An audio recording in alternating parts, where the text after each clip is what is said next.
Bonjour, bienvenue dans ce nouvel épisode de Souffle de Soi. Alors après l'épisode de la semaine dernière consacré au fait de recevoir, j'avais tout simplement eu envie, et tout naturellement cette semaine d'aborder la notion du doute qui nous suit, qui nous poursuit, et qui est très présent notamment quand les autres voient en nous ce que nous ne voyons pas encore. Alors il y a des périodes de la vie où le doute prend beaucoup de place, où le doute est extrêmement présent, pressant. Ce sont des périodes où on peut se demander si l'on est encore à notre place, si ce que l'on fait a encore du sens, si l'on est toujours capable d'aider.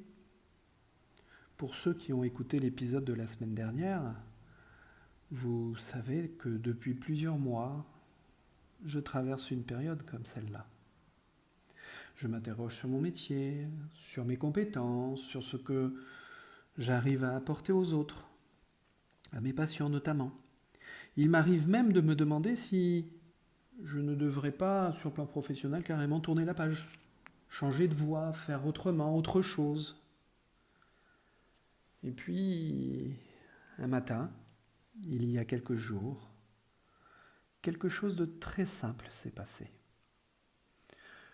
À la fin d'une séance, la maman d'une petite fille, d'une petite patiente, la petite fille dont j'étais en train de m'occuper, m'a fait remarquer que depuis plusieurs années, je m'étais occupé de toute sa famille, de son papa, de sa sœur, du conjoint de sa sœur, d'elle-même, de son conjoint, et aujourd'hui, de sa petite fille. Puis elle m'a regardé avec beaucoup de sincérité et elle m'a dit: Mais comment allons-nous faire quand vous aurez arrêté? Et moi, tout naturellement, extrêmement spontanément, directement, sans réfléchir, je lui ai répondu en souriant que même le jour où je prendrai ma retraite, je pense que je continuerai d'une manière ou d'une autre à exercer ce que j'aime profondément. En repartant, les mots de cette personne, sont restés avec moi, parce qu'ils n'étaient pas les premiers.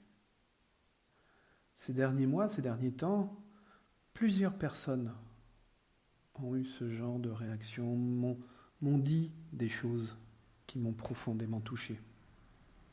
Par exemple, j'ai une patiente qui m'a clairement confié que sa conjointe regrettait de ne pas m'avoir connu avant, de ne pas m'avoir rencontré plus tôt.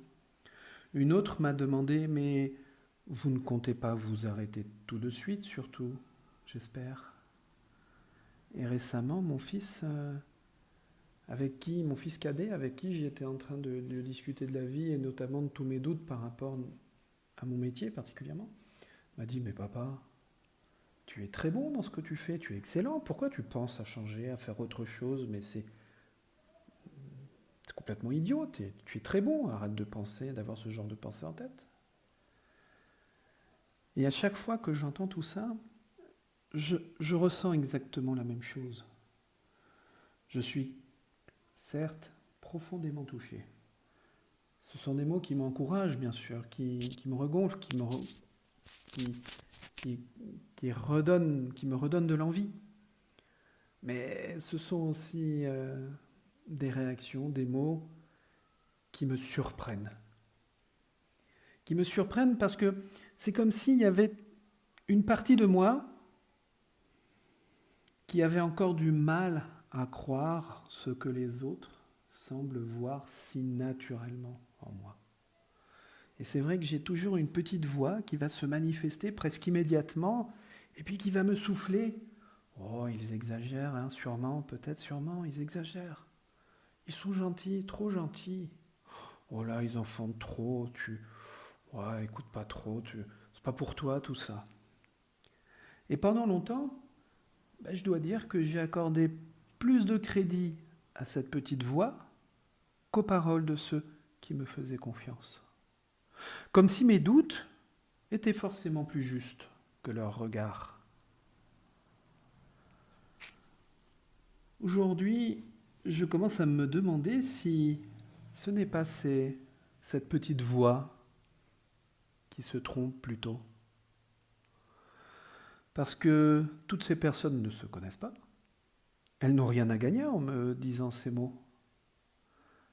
Elles me parlent, elles me partagent simplement leur expérience à mes côtés.